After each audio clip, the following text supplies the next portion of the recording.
a todos e todas. Você muito consegue obrigada ler? aí pela...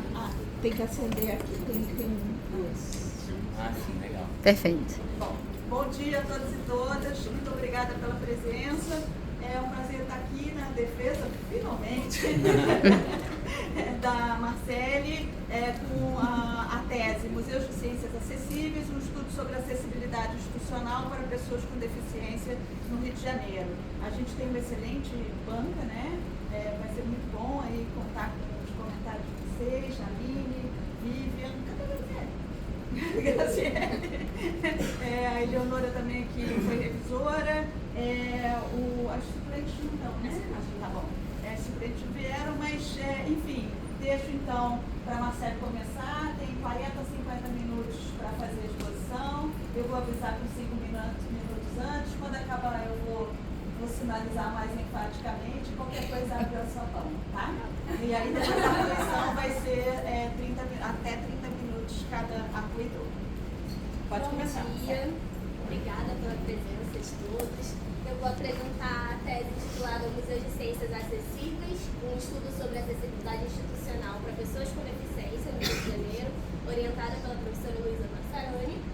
E, para começar a exposição da tese, eu queria apresentar o objetivo dessa pesquisa, que foi de compreender as políticas institucionais e as práticas das equipes educativas de gestão e educação dos museus de ciências do Rio de Janeiro, para a inclusão e diversidade de públicos visitantes, em especial o público com deficiência. Para isso, nós tivemos 3 objetivos específicos. O primeiro foi mapear questões gerais de acessibilidade e de visitação dos museus e centros de ciências do Rio de Janeiro. O segundo foi analisar as políticas institucionais que orientam essas práticas para a inclusão de pessoas com deficiência nos museus, por meio dos relatos, entrevistas de gestores. E o terceiro objetivo foi compreender o papel das equipes educativas dos museus de ciências na prática dessa inclusão, desde a concepção das exposições até as atividades e a execução dessas atividades. A tese ela foi composta de 3 capítulos principais, de introdução, de referenciais teóricos, tentando traçar um panorama a partir desde os direitos humanos, numa visão mais ampla, as questões de justiça social, inclusão social, passando para um capítulo focado no direito à cultura, então as ações culturais, as questões que envolvem as instituições culturais, que são os museus, que são foco dessa pesquisa. E o terceiro capítulo ele foi focado na questão da deficiência desses públicos, que são parte importante a ser pensada e que tentando trazer as questões de acessibilidade focadas nesses espaços museais para as pessoas com deficiência. Então, como referenciais teóricos, eu trouxe alguns dos principais conceitos. Obviamente que numa defesa é mais difícil a gente aprofundar nesses referenciais, mas aí eu trouxe para destacar principalmente a Declaração Universal dos Direitos Humanos, que ela embasa toda essa tese, embasa toda a questão da defesa do direito das pessoas com deficiência, em que no seu artigo 2º ela trata de que todo ser humano ele tem capacidade de gozar dos direitos e liberdades. E aí a gente tem a falta de distinção, ou a ausência de distinção entre espécie, de qualquer espécie, entre raça, cor, sexo, língua, religião. E aqui a gente inclui, obviamente, as questões da deficiência, que não são pontuadas nessa declaração, mas que elas estão englobadas na questão dos direitos humanos. E para entender essa questão dos direitos humanos, a gente fala um pouco sobre as questões culturais e de como isso molda a identidade do ser humano em suas diferentes facetas, e que essa identidade ela tem um encontro entre as questões individuais e coletivas. Então isso vai moldar essa identidade do sujeito e por isso os museus têm um papel importante nessa cultura, na construção de um ser humano, de um cidadão e para que ele atue em sociedade. O outro conceito com o qual a gente trabalha é o conceito de museu, e esse museu, esse conceito vem sendo repensado ao longo do tempo e o conceito cunhado em 2022 pelo International Council of Museum, o Conselho Internacional de Museus. Ele traz que esse museu ele é uma instituição permanente, sem fins lucrativos, e que ela vai fazer pesquisa, coleciona, conserva, interpreta e etc. foca aqui de que esses museus eles passam a ter um cunho social, uma função social, para que eles sejam abertos ao público, acessíveis e inclusivos. Né? Então a inclusão ela passa a fazer parte desse conceito de museus, já vinha sendo discutido antes, mas ela passa a fazer parte desse conceito principal. E a acessibilidade cultural, pensando nesse público com deficiência, a gente vai ter a ideia de uma eliminação de todas as barreiras que impeçam que uma pessoa com deficiência ou qualquer pessoa tenha acesso aos bens culturais, às ações culturais, às práticas, né, que envolvam a cultura. Dentro da acessibilidade, a gente vem trabalhando com os indicadores de acessibilidade. Existem várias leituras sobre a acessibilidade, mas a gente vem trabalhando com esses referenciais teóricos que incluem a acessibilidade física, atitudinal e comunicacional, porque esses indicadores são pensados especificamente para o ambiente museal. Então, como esses fatores aparecem nos museus, são estudados e são entendidos nas instituições museais. Então, a acessibilidade física ela vai tratar das questões que envolvem o ambiente, né, tanto o acesso ao espaço físico quanto a disposição desses objetos expositivos.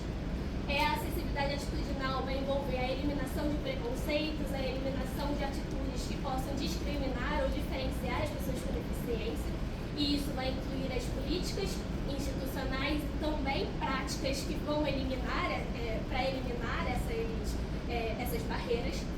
E a acessibilidade comunicacional, ela vai envolver as mídias, os recursos e diferentes possibilidades de se expor à comunicação, os conteúdos para que essas pessoas tenham acesso. Então, a metodologia do nosso estudo, ela teve 2 etapas principais. Essas 2 etapas, elas no final se encontram, são relacionadas, mas essa primeira etapa, ela principalmente, né, é importante dizer que ela foi pensada ainda durante a pandemia. Então a gente vivenciava um momento em que o ambiente virtual ele estava direcionando as práticas, né? Então a gente tinha que pensar sobre isso. E aí a gente fez um questionário virtual para coleta de dados desses museus e a gente enviou para 94 museus em uma lista que a gente montou a partir do guia de museus e centros de ciências acessíveis e da plataforma Museus BR. Então, esse apanhado de 94 museus receberam o convite para participar desse questionário e dar as respostas sobre acessibilidade. Nós tivemos 24 respostas desses museus, onde 21 delas foram respostas completas e 3 parciais, que a gente permitiu nesse questionário que os museus não chegassem até o final, se não fosse de desejo deles de participar. Esse questionário ele foi bastante longo, ele poderia levar de 40 minutos a 1 hora para responder, porque ele trouxe um mapeamento bastante longo, com 100 questões, sendo 77 fechadas e 23 abertas, então precisava de um esforço para esses gestores responderem. E aí essas respostas são bastante interessantes, porque a gente conseguiu criar, né, um mapeamento a partir disso, de como essa acessibilidade, esses recursos assistivos apareciam nessas instituições, como elas estavam presentes ou não nas instituições que participaram do questionário. Todos os dados foram analisados com o Excel e com a análise temática realizada pelo Atlas TI, que é um software de análise qualitativa. Aqui é só um exemplo, né, do questionário, uma das questões, para mostrar que a gente tinha, nesse mapeamento dos recursos assistidos, a gente tinha opções se existia esse recurso, se não existia esse gestor não sabia informar, ou se aquela informação não se aplicava nessa questão. Então, esse questionário tinha 60 questões mapeando esses recursos assistidos. Na segunda etapa, uma etapa que foi realizada, né, o estudo de caso em profundidade com 3 museus, que foram participantes desde o início da pesquisa. Esses museus foram escolhidos principalmente por suas trajetórias. A gente tinha registros, análises, textos publicados por esses museus que tinham alguma experiência com acessibilidade. Né? E esses museus foram o Museu de Ciências da Terra, o Museu da Vida da Fiocruz e o Museu de Astronomia e Ciências Afins, que é o mais. Né? Esses 3 museus tinham alguma característica, algumas experiências que focavam na questão da acessibilidade e por isso eles foram convidados. Nesse estudo, então, a gente realizou 6 entrevistas ao todo com os gestores desses museus. Essas entrevistas elas foram individuais, semi-estruturadas. Então a gente teve as entrevistas com 2 gestores de cada um desses museus, sempre pegando um gestor que fosse mais ligado ao setor educativo e outro gestor que estivesse em uma linha hierárquica, né, mais acima desse gestor, diretores, etc. E além disso, para a gente entender as questões das práticas, a gente fez também 3 grupos focais, um em cada museu, com os educadores museais que trabalhavam no atendimento a essas pessoas com deficiência. Então foram essas 6 entrevistas e 3 grupos focais que mapearam esse nosso estudo de caso. Aqui a gente, só para apresentar como foi a exposição desses dados, então durante toda a tese, houve um cuidado para que esses gestores fossem sempre pontuados, né, a partir de códigos, para que a gente tivesse a proteção às identidades e tudo mais. E também os participantes dos grupos focais, eles também foram sempre protegidos dessas questões. E a gente teve grupos focais entre 5 e 6 pessoas, que foram aqueles que compartilharam com a gente as suas práticas, os seus relatos. Esses roteiros, né?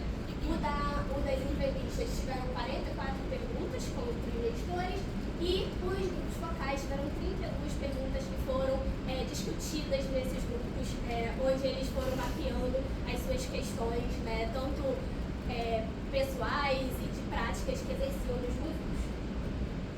Toda a análise desses dados do estudo de caso foi feita a partir do software Atlas TI, né, com o uso do Atlas TI.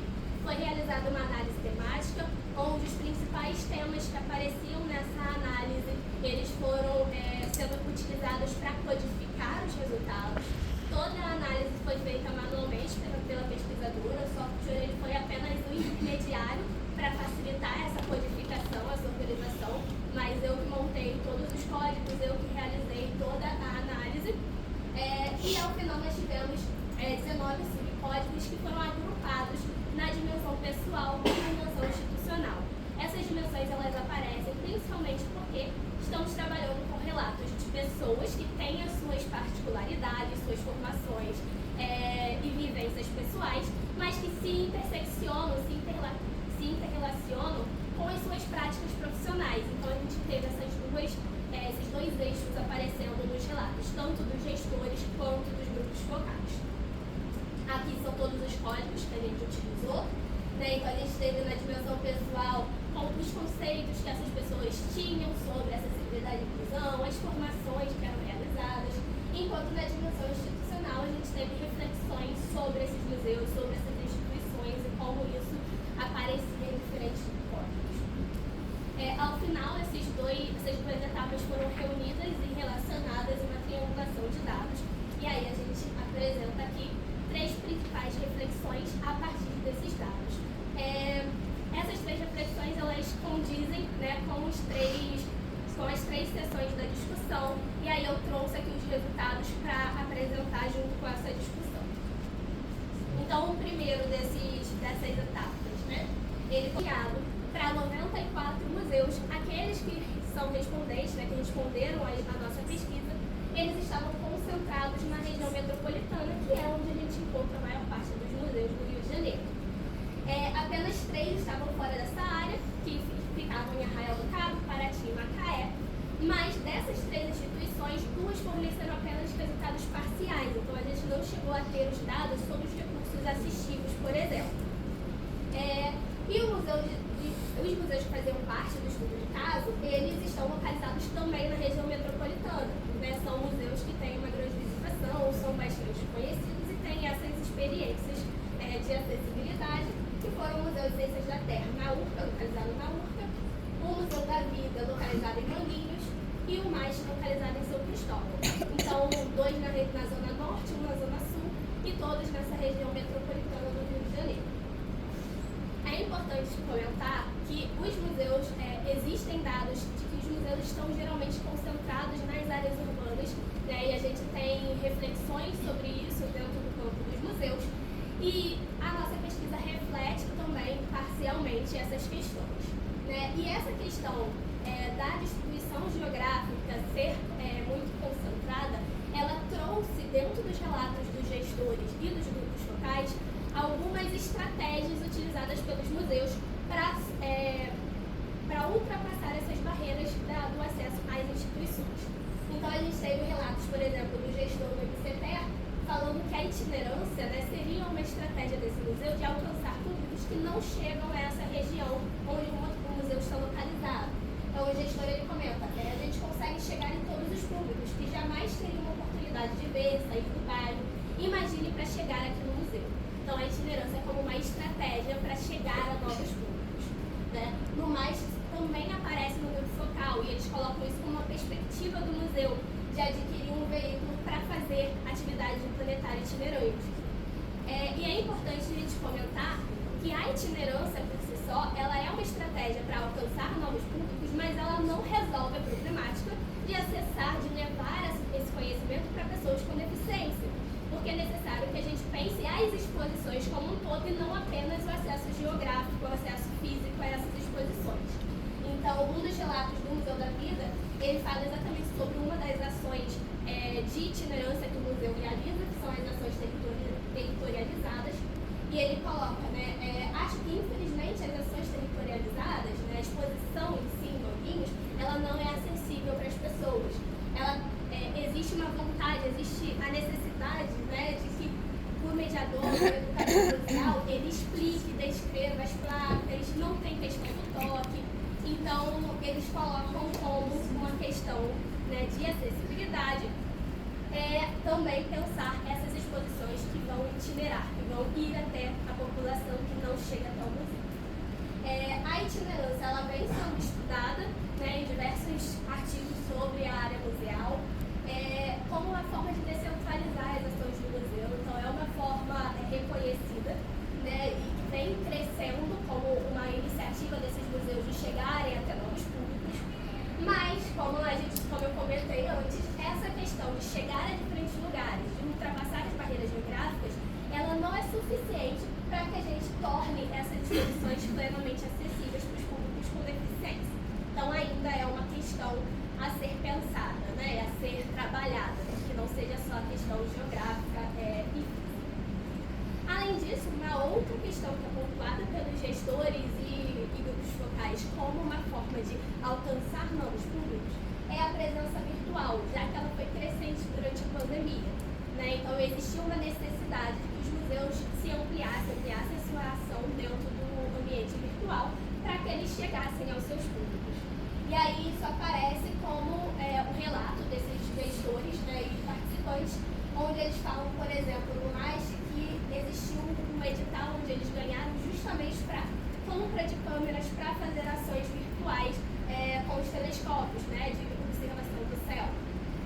O participante do MV também coloca que essas redes sociais, né, esse público que acessa as redes sociais do museu, eles também são diferentes daqueles que vivenciam, que visitam o museu fisicamente. Então ele coloca, eles são diferentes em todos os aspectos, no sentido diverso, etnológico, histórico-social. Então, a ideia, né, de que o museu ele consiga atingir maior número de públicos.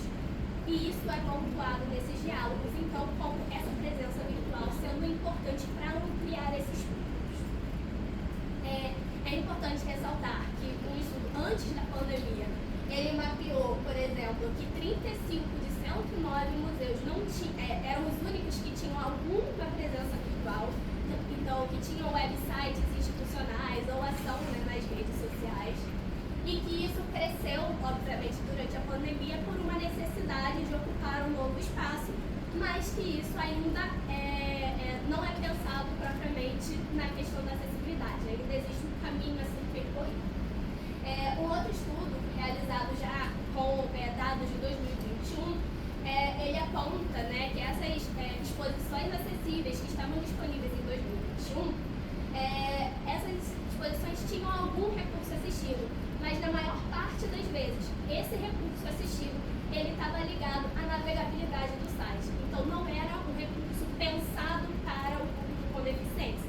Ele estava ali principalmente pela questão da própria montagem do site e não de que a instituição pensou em exposições realmente acessíveis que atinjam novos públicos.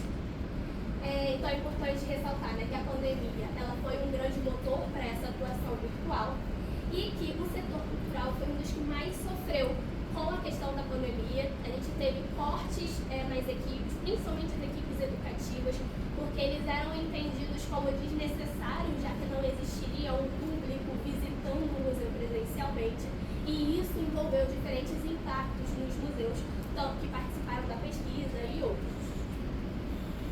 Então, só eu uma etapa. Na segunda sessão, na segunda grande conjunto de dados, a gente tem as questões de recepção e atendimento dos visitantes, né? Então, como isso funciona nos museus. Um dos dados que a gente tem foi uma pergunta sobre como esses museus se reconhecem, né? Se eles se consideram acessíveis, sim ou não, e se eles se consideram acessíveis e em qual nível. Então, a gente tinha respostas como sim totalmente, sim parcialmente, não há nenhuma acessibilidade, mas planejamos melhorar, e não há nenhuma acessibilidade, nem temos planos para isso. Isso eram respostas previstas no questionário. E além disso, a gente perguntou se esse museu já tinha realizado ou não ações acessíveis com públicos com deficiência, e as respostas eram apenas sim ou não. Então, cruzando esses dados, a gente percebe que o único museu que se considerou totalmente acessível, ele não atende o público com deficiência, ele não teve nenhuma experiência com isso. A maior parte dos museus que atendem ao público com deficiência, eles se demonstram como parcialmente acessíveis. Então, a gente tem uma questão de que esse atendimento, ele ainda enfrenta barreiras porque essa instituição não é totalmente acessível. E aí, é importante a gente ressaltar que essa acessibilidade, ela precisa ser entendida enquanto processo.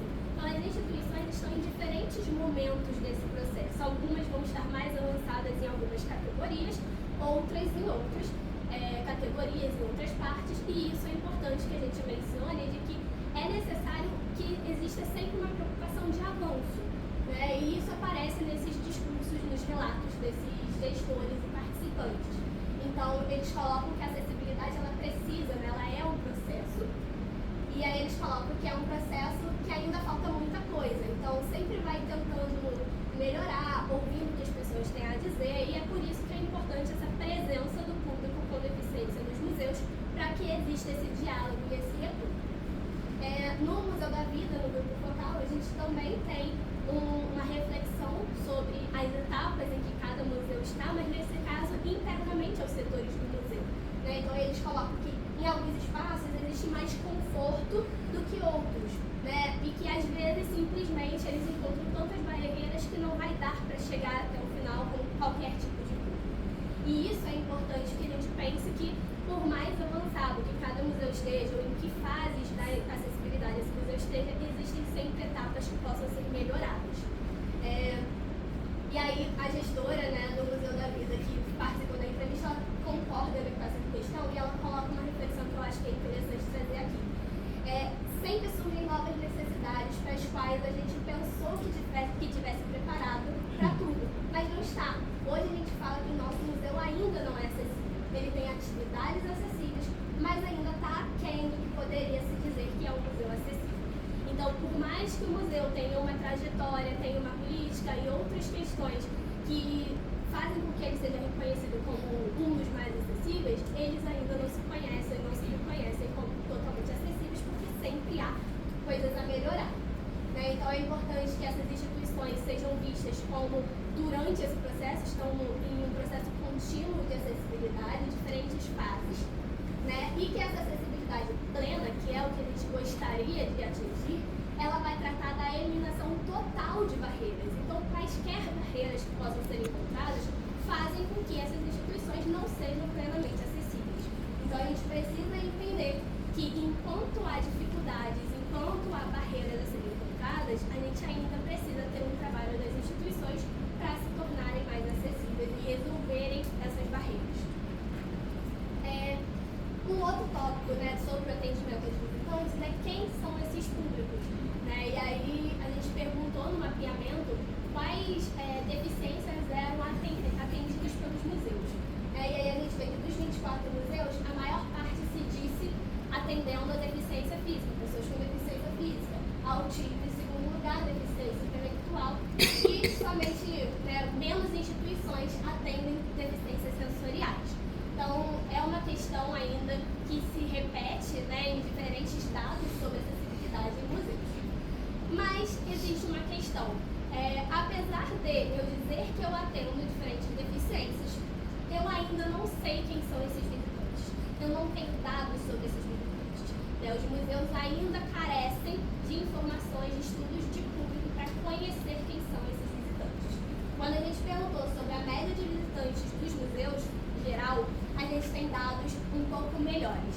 Quando a gente fala da média de visitação de pessoas com deficiência, a gente não tem muitos dos resultados. Inclusive de instituições que se disseram acessíveis, se disseram atendendo pessoas com deficiência. Existe uma questão de que a gente também pediu na coleta de dados que aquelas instituições que não tivessem informações pontuassem como zero. Então a gente realmente não tem como saber se existe uma estimativa. Esses foram os dados que esses gestores providenciaram para a gente. E aí a gente vê que muitos dos museus, inclusive aqueles que têm maior visitação, não têm dados sobre visitação de pessoas com deficiência. Então a gente ainda tem uma problemática para, se a gente precisa atingir, receber esses públicos, a gente precisa conhecer quem são eles. Quando a gente fala sobre os recursos assistivos, a gente fez uma análise, eu não trouxe aqui toda a análise dos recursos de acessibilidade, tá? Mas assim, no geral, eu categorizei naqueles indicadores de acessibilidade, então os recursos assistivos que faziam parte da acessibilidade atitudinal foram organizados em relação a todas as instituições, então quais estavam presentes, a acessibilidade física, a acessibilidade comunicacional e dentro da acessibilidade comunicacional a gente também quis tentar olhar especificamente para as questões de acessibilidade digital. Então, no questionário tinha esse número de perguntas em cada um desses fatores, cada um dos recursos, e o total dessa presença de recursos. Então, a gente vê que nos 24 museus, nos 21 museus respondentes com o questionário completo, a gente teve ainda assim uma baixa resposta em relação a todos os tipos de acessibilidade. Mesmo a acessibilidade física, que é uma das mais desenvolvidas nos museus historicamente, por questões da legislação que suporta e que cobra isso das instituições há mais tempo, ainda assim, a maioria dos museus não chega a mais de 50%. Então, a gente ainda não é acessível nem fisicamente, muito menos na questão atitudinal e menos ainda na questão digital. Então, a gente ainda precisa percorrer um caminho para que essas instituições avancem as questões de acessibilidade em cada uma dessas etapas. Porque não é, mesmo que eu estivesse em 100% de uma, isso não quer dizer que eu atingisse todos os públicos.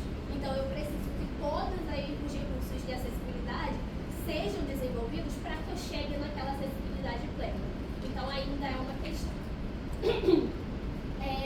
E aí, pensando nas questões desse atendimento ao público, os relatos dos gestores e dos grupos focais, eles trazem algumas reflexões sobre essas barreiras encontradas. E aí eles colocam, por exemplo, que no MAIS a gente tem um elevador, mas para chegar nesse elevador precisa passar por uma escada. Então a gente tem alguma acessibilidade, mas ela não é completa, mesmo pensando na questão física, e que aí coloca que esse caminho não é muito fácil de fazer, apesar de ter rampas e ter algumas estratégias.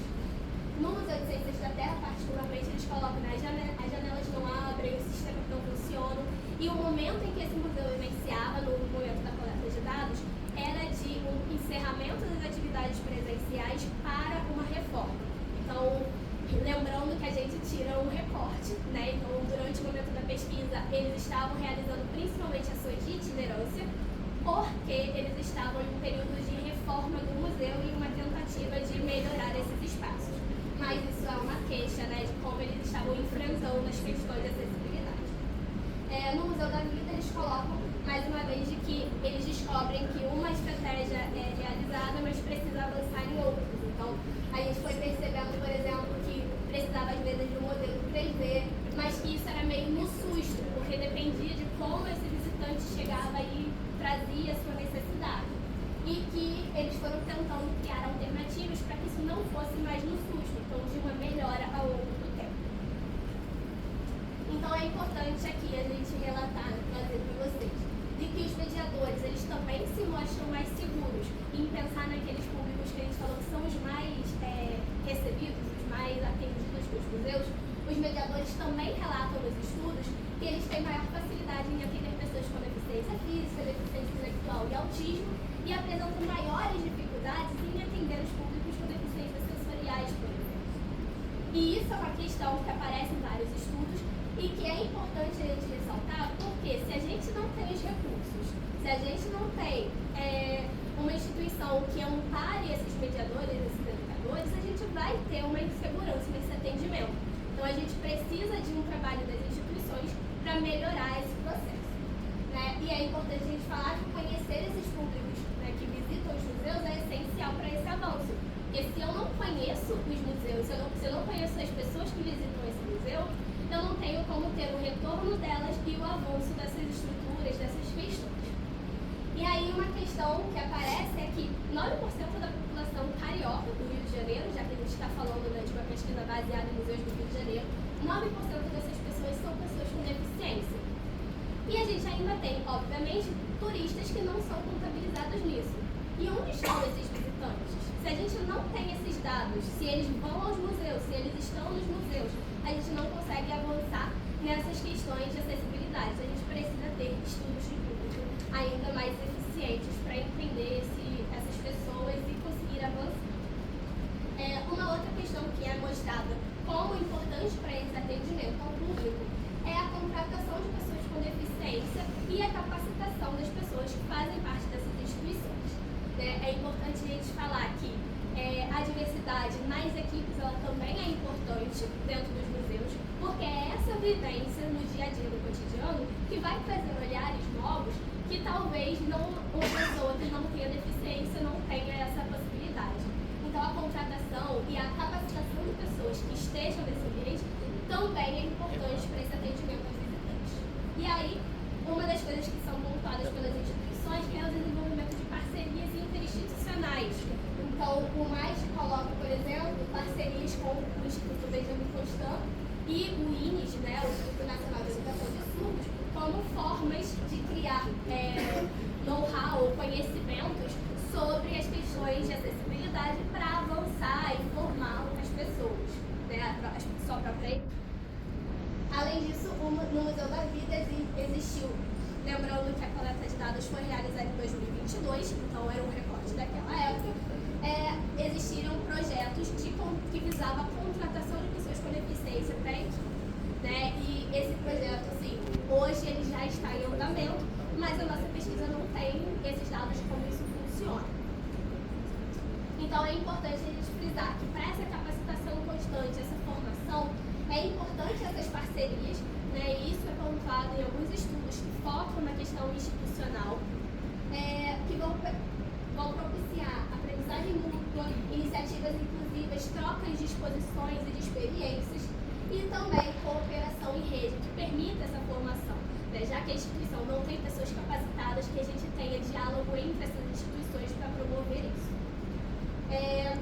Há ainda um desafio, que é a questão dos recursos financeiros para propor, para principalmente, né, ter a capacitação e a contratação de pessoas com deficiência, porque é uma questão nas instituições museais como um todo, a falta de financiamento ou de financiamentos específicos que foquem na acessibilidade.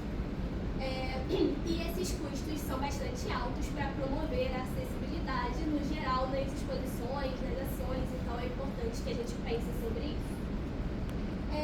A terceira sessão, para a gente fechar os resultados da discussão, a gente tem uma sessão que fala principalmente de como foi construída essa acessibilidade, essa inclusão nesses museus. E nessa sessão a gente conseguiu observar que nas três instituições que fizeram parte do nosso estudo de caso, as demandas que iniciaram a acessibilidade, elas foram demandas externas. Então, no Museu da Vida, foi relatado que um projeto externo ao museu, né, realizado pela professora Vivian, que foi aquele que motivou a formação de mediadores surdos no museu, foi o primeiro passo reconhecido por essa gestora para que essa acessibilidade iniciasse no museu. Então, eles reconhecem que essa demanda externa, ela trouxe uma necessidade e, a partir dela, o museu começou a promover iniciativas específicas, criar ações ações e, posteriormente, até mesmo direcionar uma verba específica para acessibilidade. No mais, eles ressaltam não essas demandas entre pessoas que foram até a instituição, mas eles colocam os marcos legais, a legislação, a cobrança externa governamental como um dos motores para eles criarem ações. Eu não trouxe aqui um relato, mas no Museu das Ciências da Terra eles pontuam que a demanda externa veio de visitantes do Benjamin Constant, que está ao lado do museu, e que trouxeram essa demanda de precisamos visitar, queremos visitar, e aí, e agora, o que a gente faz? E isso motivou o desenvolvimento da acessibilidade. Além dessa demanda externa, a gente teve um segundo momento onde as iniciativas individuais elas foram fundamentais para que esses museus avançassem na inclusão, né, na acessibilidade. E aí no Museu da Vida a gestora coloca, né, que cada pessoa dentro do seu ritmo, a sua disponibilidade foi começando a participar. Então, eles participaram de eventos, depois começaram a pensar em eventos, para depois disso, aí sim, começar a acessibilizar as suas ações e posteriormente pensar numa verba específica para isso. Então, um contínuo que surge de uma demanda externa e passa pelos indivíduos atuando, então os profissionais como uma atuação individual. No Museu de Ciências da Terra eles também colocam que, como isso partiu da equipe do educativo, que era quem estava envolvido com o atendimento ao público, depois a equipe de gestão começou a comprar essa ideia e começou a investir e pensar um pouco mais sobre isso. Então, sempre os profissionais como motores dessa acessibilidade. E é importante a gente falar sobre isso porque o que a gente defende é que exista uma política institucional, uma política que direcione essas ações, que elas não partam da ação individual, mas que ela avance no sentido coletivo. E aí, quando a gente fala sobre política institucional, a maioria das instituições coloca que ou não tem uma política ou ela está em construção. Então, não existem documentos que estruturem, que orientem, que organizem a acessibilidade dessas instituições. E aqueles que disseram que existem documentos orientadores ou políticas, a gente não estudou, não fazia parte, né, do nosso objetivo, a gente não foi ver como esses documentos eram feitos. Então é uma questão também, será que esses documentos realmente estão estruturando uma acessibilidade? Porque a gente tem aqui a visão dos gestores, né? Então é importante deixar claro isso. Então é importante a gente falar que as mudanças a nível institucional, elas são essenciais para que essa acessibilidade, essa inclusão, ela seja construída, né, para que a gente tenha mudanças coletivas e que a gente não dependa dos indivíduos para que essa acessibilidade aconteça. A gente tem uma necessidade nacional e mundial de que essa inclusão ela aconteça em todos os espaços, inclusive os espaços culturais. Então eu não posso ficar a cargo de um ou outro profissional para que essa acessibilidade aconteça. E aí a gente tem casos, por exemplo, de que a pessoa envolvida com isso foi mudada de cargo, foi mudada de setor e isso se perde. Então é importante que a gente pense nas questões coletivas.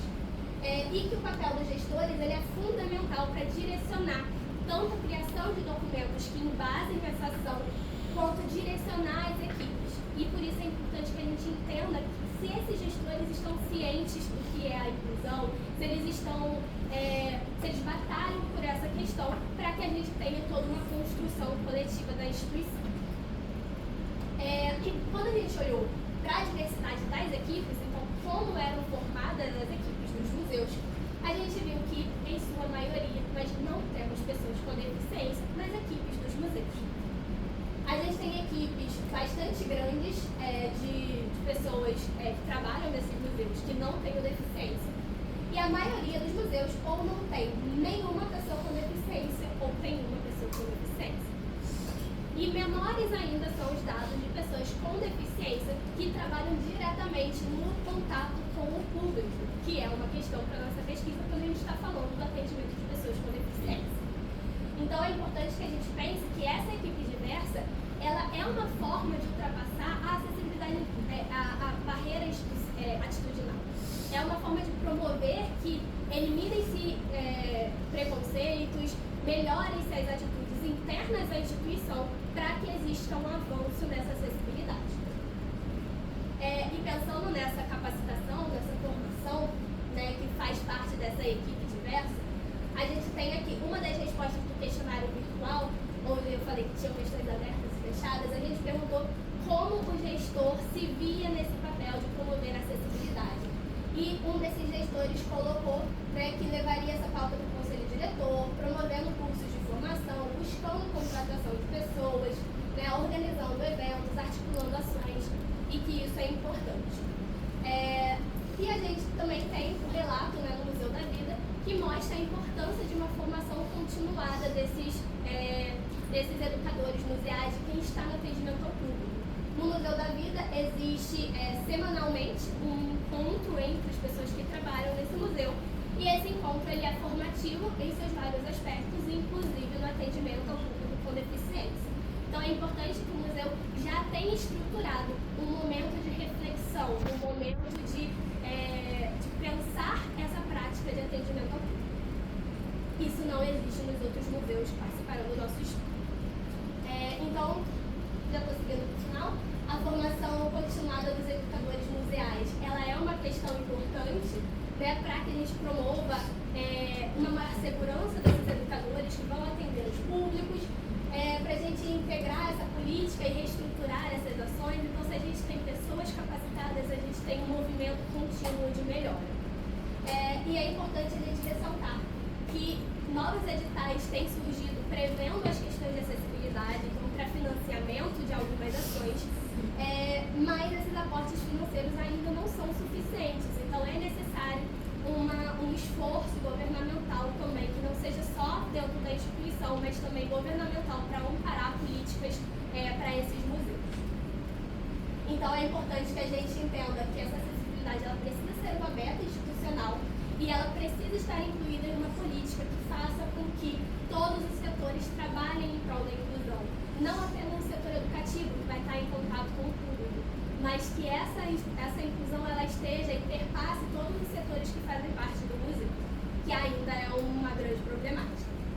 Então, das considerações finais, destaco algumas questões. A questão de existir um documento norteador, ela é importante, então essa política institucional ela precisa ser estruturante das ações e não criada a partir de ações individuais, mas que ela seja um motor para que a acessibilidade ela melhore nas instituições. A capacitação ela se mostra ainda como um fator-chave para promover essa inclusão. Então, a formação continuada das equipes ela permite essa maior segurança no atendimento, no preparo desses educadores, né, e permite uma reflexão conjunta, né, para que essa inclusão ela não fique só num discurso. A diversidade nas equipes ela é fundamental para que exista uma mudança interna urgente, promovendo esse convívio com as diferenças, mas é importante que a gente pense em um suporte para essas pessoas e que essas pessoas que estão nesses museus elas tenham também um amparo dentro da instituição para que também não fique a cargo de um ou outro profissional dar esse apoio para essa pessoa. A gente tem relatos na tese, que eu não trouxe aqui, mas de temos uma pessoa com deficiência, mas uma pessoa fica a cargo de guiar esse profissional ao longo da instituição, ao longo do seu trabalho. E a gente precisa de um suporte estruturado, justamente por isso uma política que organiza essas ações.